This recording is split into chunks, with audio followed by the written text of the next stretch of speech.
So ఏంటి sir బీహార్‌కి సంబంధించి ఈ ఫలితాన్ని ఫెయిల్యూర్‌గా చూస్తారా? లేదంటే ఎలక్షన్ కమిషన్ సక్సెస్‌గా చూస్తారా?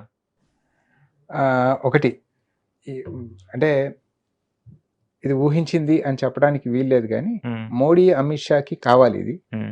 ఎలక్షన్ కమిషన్ ఆఫ్ ఇండియా సహకారం తీసుకున్నారు. సో మోడీ అమిత్ షా ఎందుకు కావాలి, ఈ రిజల్ట్ ఎందుకు కావాలి వాళ్ళకంటే సోషల్ ఇంజనీరింగ్ కానీ లేకపోతే పొలిటికల్గా ఏ రకంగా తీసుకున్నా కూడా ఒకవేళ బీహార్ అనేది వాళ్ళు కొట్టలేకపోతే రానున్న రాష్ట్రాల్లో వాళ్ళకి చాలా దెబ్బ తగిలే అవకాశం ఉంది. ఓకే. సో దానికోసంగా బీహార్ని ఎలక్షన్ కమిషన్ ద్వారా సెట్ చేసుకున్నారు. ఎట్లా సెట్ చేసుకున్నారనే పదం మీరు క్వశ్చన్ చేస్తే నేను మీ ఇంటర్వ్యూలో ఇంతకుముందు చెప్పడం జరిగింది. వేరే 4-5 ఇంటర్వ్యూస్ ఇచ్చాను కానీ బట్ మీ ఇంటర్వ్యూలో కూడా నేను చెప్పడం జరిగింది. ఎలక్షన్ కమిషన్ ఆఫ్ ఇండియా కనుక నిష్పక్షపాతంగా పనిచేస్తే రిజల్ట్ మాది. ఓకే. అలా కాకుండా పూర్తిగా మోడీ అమిత్ షాల యొక్క దీనికి కనుక వాళ్ళు సహకరిస్తే ఈ రిజల్ట్ నేను ఇప్పుడే చెప్పలేను అనే మాట మీకు ఎప్పుడు చెప్పానంటే నోటిఫికేషన్ కి 15 రోజుల క్రితం మీతో ఆ మాట చెప్పడం జరిగింది. అయితే మీరు గమనించండి, ఏ రాష్ట్రంలో అయినా కూడా ఎలక్షన్ నోటిఫికేషన్ వచ్చింది అంటే నోటిఫికేషన్లో వచ్చిన తర్వాత ఆన్ గోయింగ్ స్కీమ్స్ అయినా సరే ఒక 3-4 సంవత్సరాల నుంచి ఆ స్కీమ్ అమలవుతున్నా కూడా ఎలక్షన్ కంప్లీట్ అయ్యే వరకు ఆ స్కీమ్స్ అన్ని ఆపేయడం జరిగింది. మనం ఉదాహరణకు అది ఆంధ్రప్రదేశ్లో చూసాం, రాజస్థాన్లో చూసాం, రకరకాల రాష్ట్రాల్లో చూసాం. ఏదైతే బీజేపీ ఖచ్చితంగా అక్కడ మా అధికారం కావాలి అనుకునే రాష్ట్రం ఏది, మన బీహార్ లాంటి రాష్ట్రంలో 3-4 రోజుల్లో ఇక నోటిఫికేషన్ వస్తుంది. 3-4 రోజుల్లో నోటిఫికేషన్ వస్తుంది అనగానే మహిళల కోసంగా అప్పటికప్పుడు ఒక కొత్త స్కీమ్ తీసుకురావటం, దాన్ని సాక్షాత్ ప్రధాని వచ్చి ఆ స్కీమ్ను లాంచ్ చేయటం, 1,40,00,000 మంది మహిళలకి ఒక్కొక్కరికి 10,000 చొప్పున వాళ్ళ ఖాతాల్లో వేయటం, వాళ్ళు డైరెక్ట్గా ప్రభుత్వ సొమ్ముతో ఓటుని ఖరీదు చేసే ఒక దీనికి తెరలేపినప్పుడు ఎలక్షన్ కమిషన్ ఆఫ్ ఇండియా ఏ రకంగా పర్మిషన్ ఇస్తుంది, ఖచ్చితంగా తెలుస్తుంది ఏ రోజు డేట్ రాబోతా ఉంది ఏంటి అనేది. మోడీ అమిత్ షా దీంట్లో వాళ్ళ తాపీదారులను అక్కడ పెట్టుకున్నప్పుడు ఖచ్చితంగా ఇన్ఫర్మేషన్ ఉంటుంది. సో 4 రోజుల ముందు స్కీమ్ లాంచ్ చేశారు. Election last day of poll ఉన్న వరకు కూడా ఏ గ్రామాల్లో ఎట్లా 4 ఫేజెస్ గా, అంటే ఉదాహరణకి 6వ తారీఖు ఎలక్షన్ ఫస్ట్ ఫేజ్. ఒక గ్రామాన్ని దాదాపుగా 4 విభాగాలుగా విభజించి, అంటే ఆ గ్రామంలో మహిళలు అందరికీ కూడా ఒకసారి ఇవ్వలేదండి. 4 సరే 100 మంది అంటే 25గా 4గా విభజించి ఒక రోజు ఈ వీళ్ళకి ఒక 25 మందికి, నెక్స్ట్ 25 అట్లా పంచుకుంటూ 4వ తారీఖు వరకు పంచారు. సో దట్ ఆ డబ్బు మీద ఆ విలేజ్ లో డిస్కషన్ ఉంటుంది. ఇట్లా రాష్ట్రం అంతా చేశారు. మళ్ళీ నెక్స్ట్ ఫేజ్ 11వ తారీఖు వచ్చేటప్పటికి ఆ రకంగా అది డిస్ట్రిబ్యూట్ చేసుకుంటూ వెళ్ళినప్పుడు ఆ మహిళల మధ్య ఆ చర్చని 10,000 వచ్చినాయి మనకి, మోడీ నితీష్ ఇచ్చారు అనేదాన్ని ఆ మహిళా ఓటు కొల్లగొట్టడం కోసం ఒక రకమైన ఈ స్కామ్ జరిగింది. 1. 2, 49 లక్షల ఓట్లు తొలగించడం, అదేవిధంగా ఒక 20 లక్షల ఓట్లు యాడ్ చేసుకోవడం. మీరు ఆ తొలగించిన 49 లక్షల మంది ఎవరు, యాడ్ చేసిన 20 లక్షలు ఎవరు, ఆ డేటా ఇవ్వండి అంటే ఇప్పటికి ఆ డేటా ఇవ్వాల. సో ఇవన్నీ రాహుల్ గాంధీ గారు అదే ముందు రోజు ప్రెస్ మీట్ పెట్టి చెప్పింది, ఎలక్షన్ అయిన తర్వాత మేము మీతో ఏం చేశారు అనేది మీ ముందుకు వస్తామని. అప్పుడే స్టేజ్ పైన ఒక 5గురిని చూపించడం జరిగింది. ఏం జరిగింది ఏంటి ఆ 5గురు చూపించిన 5గురిలో కూడా ఒక 2 ముస్లిమ్స్ ఉన్నారు, ఒక 2 యాదవులు ఉన్నారు, ఇంకొక ఆయన దళిత్ ఉన్నాడు. సో దాన్ని బట్టి వాళ్ళు ఎవరు ఓట్లు తొలగించారు అనేది కూడా అర్థం చేసుకోండి. ఎటు వెళ్ళే ఓటుని వాళ్ళు తొలగించారు అనేది కూడా మనం అర్థం చేసుకోవాలి. సో ఆ రకంగా ఎలక్షన్ కమిషన్ ఆఫ్ ఇండియా సహకారం తీసుకొని వాళ్ళు ఈ బీహార్ ఎలక్షన్ గెలిచారే తప్ప అదర్వైజ్ 100% ఈ ఎలక్షన్ మహాగఠబంధన్ గెలవాల్సింది. ఆ మాట మీకు ఎందుకు చెప్తా ఉన్నా అంటే 2020 ఎలక్షన్స్ లో కూడా మాకు వాళ్ళకి వ్యత్యాసం 37.26 ఎన్డీఏది, 37.23 మహాగఠబంధన్ది. అంటే చాలా మైనర్, 0.03% వాళ్ళకి మాకు వ్యత్యాసం.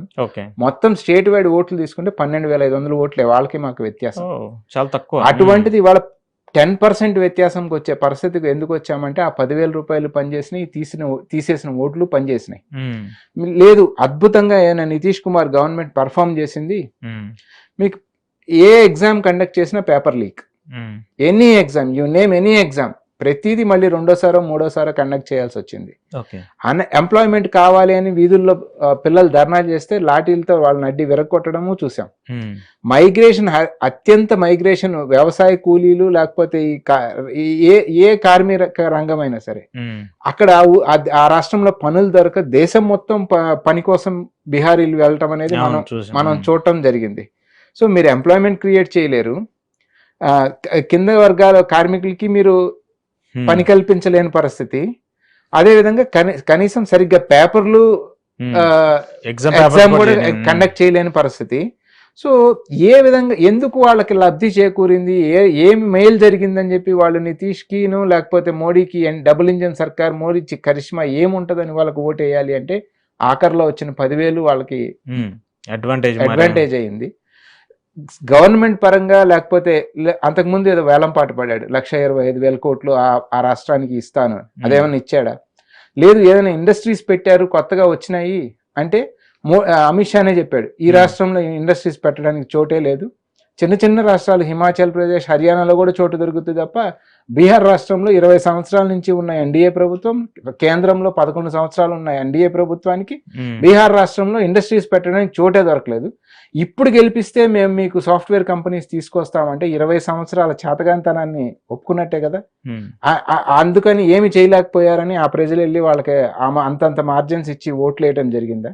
ఒక పక్క నుంచి తేజస్వి యాదవ్ 1 సంవత్సరంన్నర పాటు మంత్రిగా ఉంటే తన శాఖల్లో దాదాపు 5 లక్షల ప్రభుత్వ ఉద్యోగాలు కల్పించింది, వాళ్ళు సాక్ష్యం చూశారు. అదేవిధంగా రాహుల్ గాంధీ ఎక్కడికి వెళ్ళినా కూడా ఉద్యోగాలు ఏ రకంగా కల్పిస్తాం, సోషల్ జస్టిస్ ఏ రకంగా చేస్తాం, క్యాస్ట్ సెన్సస్ చేస్తామని ప్రజలకి క్లియర్గా అర్థమయ్యేటట్టు చెప్పారు. సో మీరు కొన్ని గ్రామాల్లో అయితే, అంటే కులం పేరు నేను మెన్షన్ చేయొచ్చో నాకు తెలియదు కానీ వాళ్ళు క్లియర్గా చెప్తా ఉన్నారు, మేము ఆర్జేడీకి ఓటేస్తామని అర్థమయ్యి మమ్మల్ని ఓటింగ్కి వెళ్ళనివ్వలేదని చెప్తా ఉన్నారు. ఎలక్షన్ జరిగే టైంలో ఛట్ పూజ 4వ తారీఖు అనుకుంటాను, 6వ తారీఖు ఫస్ట్ ఫేజ్ 11. ఛట్ పూజ అయిపోయిన తర్వాత కూడా, ఛట్ పూజకి బీహార్ ఇంపార్టెంట్ అక్కడ, సరే ఛట్ పూజకి ప్రత్యేక రైళ్లు వేశారంటే ఒక అర్థం ఉంది. ఛట్ పూజ అయిపోయిన తర్వాత ఇండియన్ రైల్వేస్ ప్రత్యేక రైళ్లు నడపడం ఏంటి, ఆ టికెట్లు భారతీయ జనతా పార్టీ కొనటం ఏంటి, వాళ్ళని బీహార్ రాష్ట్రం తీసుకెళ్ళడం ఏంటి? ఓకే. సో వివిధ ప్రభుత్వ శాఖల యొక్క సహకారాన్ని తీసుకొని ఇవాళ మోడీ అమిత్ షా ఆ గద్దె మీద కూర్చోవడం జరిగింది. అది ఎందుకు కూర్చుంటున్నారు అన్నప్పుడు ఖచ్చితంగా ఇది చాలా ఇంపార్టెంట్ పాయింట్. ఖచ్చితంగా మోడీ అమిత్ షాకి రాహుల్ గాంధీ అంటే చచ్చే భయం. ఎందుకు చెప్తాను. వాళ్ళు ఈ 11-12 సంవత్సరాలుగా వాళ్ళు కార్పొరేట్లకు దోచిపెడుతున్న ఇది కానీ, వాళ్ళ హయాంలో జరుగుతున్న అవినీతి కానీ, సంస్థలని వాళ్ళు చేస్తున్నంత విధ్వంసం కానీ భారతదేశం ఏనాడు చూడలేదు. అటువంటి దాన్ని రాహుల్ గాంధీ అనేవాడు కనుక మళ్ళీ ప్రధాన సీట్లో కూర్చుంటే ఒక్కసారిగా వీళ్ళు ఏదైతే పేక మేడలు నిర్మించుకొని వాళ్ళకు అనుకూలంగా ఉన్న మీడియా ద్వారా ఏదైతే ఒక హైప్ క్రియేట్ చేసుకొని మోడీ తప్ప ఈ దేశానికి ఎవరు లేరనే ఒక ఇమేజ్ని క్రియేట్ చేసుకున్నారో అది మొత్తం జర్మనీ హిట్లర్ యొక్క పేరు ఎట్లయితే కుప్ప కూలిందో మోడీ పరిస్థితి కూడా అట్లే కుప్ప కూలుతుంది అనే భయంతో వాళ్ళు ఇవాళ ఒక రకమైన పులి మీద సవారీ చేస్తా ఉన్నారు. దిగితే పులి తినేస్తుంది కాబట్టి ఏది ఏమైనా సరే అధికారంలోకి ఉండాలి కాబట్టి ఇన్ని రకాలైన దుర్మార్గాలు చేస్తా ఉన్నారు. మీకు చిన్న ఉదాహరణ కూడా చెప్తా. పెద్ద పెద్ద మాటలు చెప్తా ఉంటారు, మా హయాంలో కరప్షనే లేదు అది ఇది అని చెప్తా ఉంటారు కదా. అనిల్ అంబానీ రిలయన్స్ కంపెనీకి రాఫెల్ డీల్ స్వయంగా ప్రధానమంత్రి ఫ్రెంచ్ గవర్నమెంట్ తో మాట్లాడి రాఫెల్ డీల్ అనిల్ అంబానీ కంపెనీకి ఇప్పించే పని చేశారు కదా. ఇవాళ ఎస్బీఐ అనిల్ అంబానీ కంపెనీని ఫ్రాడ్ కంపెనీగా డిక్లేర్ చేసి 28,000 కోట్లు కట్టాలి అని చెప్పి ఎన్పిఏ డిక్లేర్ చేసి కంపెనీ చేసిన పరిస్థితి. అటువంటి అనిల్ అంబానీ కంపెనీకి నరేంద్ర మోడీ తీసుకెళ్లి అంత పెద్ద డీల్ ఇప్పించడానికి ప్రయత్నించారు అంటే దాంట్లో ఇంకా పెద్ద లోతులు వద్దులేండి. దాంట్లో స్కామ్ కదా, ఫ్రాడ్.